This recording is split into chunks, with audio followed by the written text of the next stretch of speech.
Jubilee says, and Cain took Awan, his sister, to be his wife.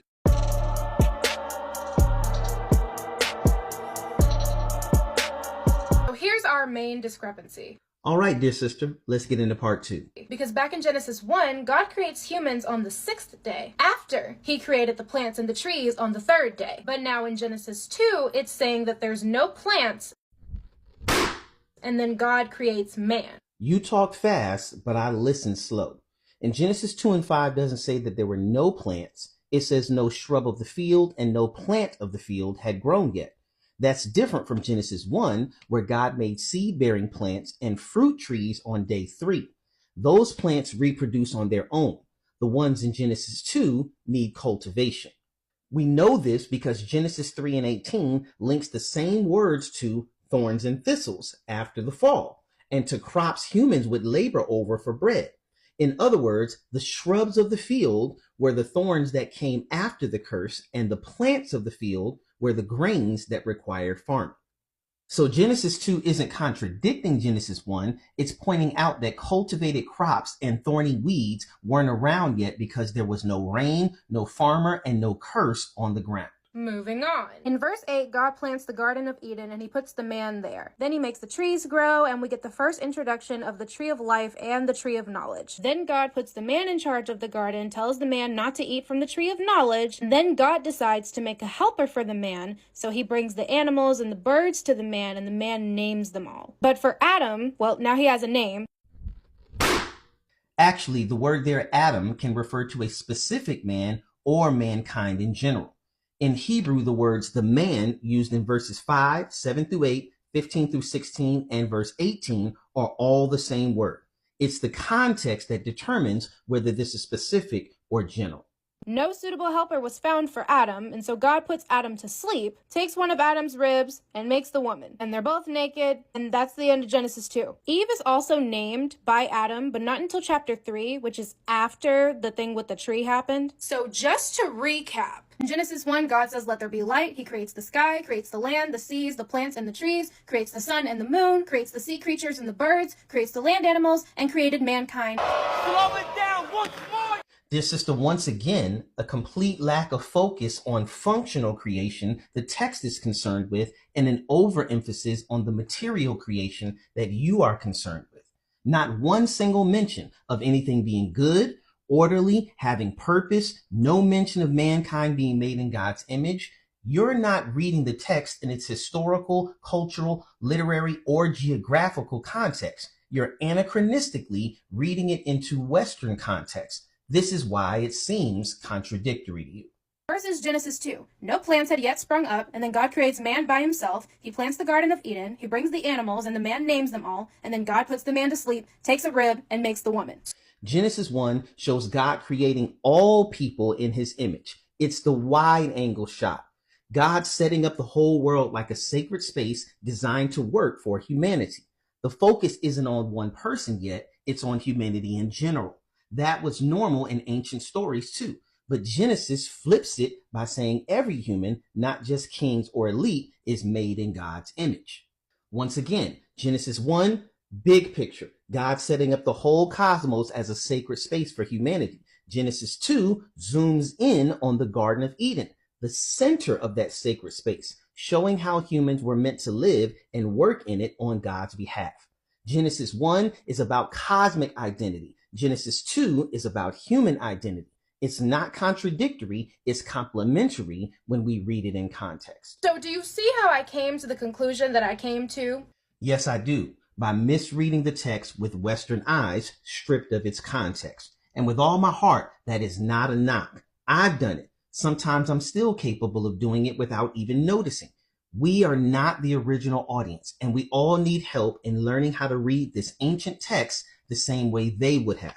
This is why I decided to pursue my PhD in this area, not because I'm so educated, but because reading books like Misreading Scripture with Western Eyes helped me to better understand the importance of ancient Near Eastern context, and I realized how uninformed I was about the world of the Bible.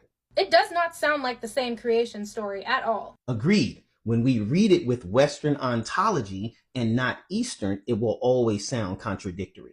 Some people try to argue that Genesis 2 is a retelling of Genesis 1, like it goes into detail about how God created the humans. There are some very intelligent minds that see the text that way, but I'm not one of them.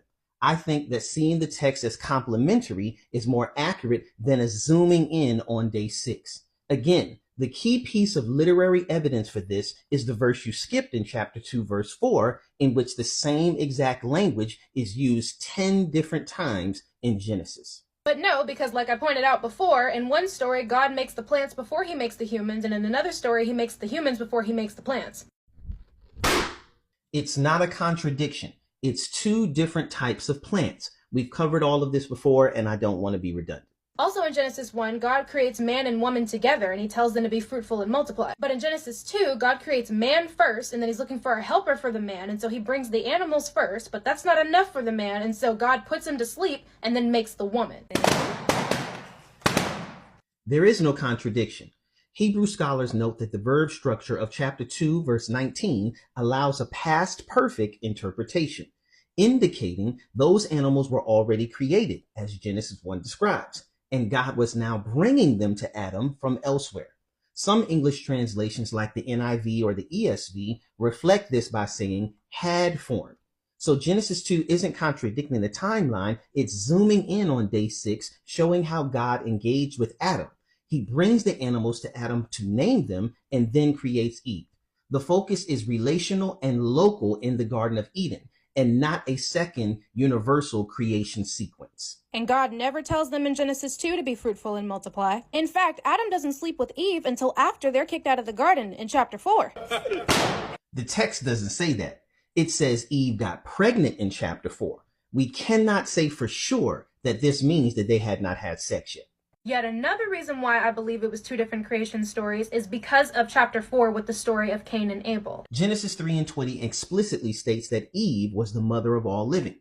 Acts 17:26 says that from one man he has made every nationality to live over the earth. Romans 5:12 says that sin entered the whole world through one man.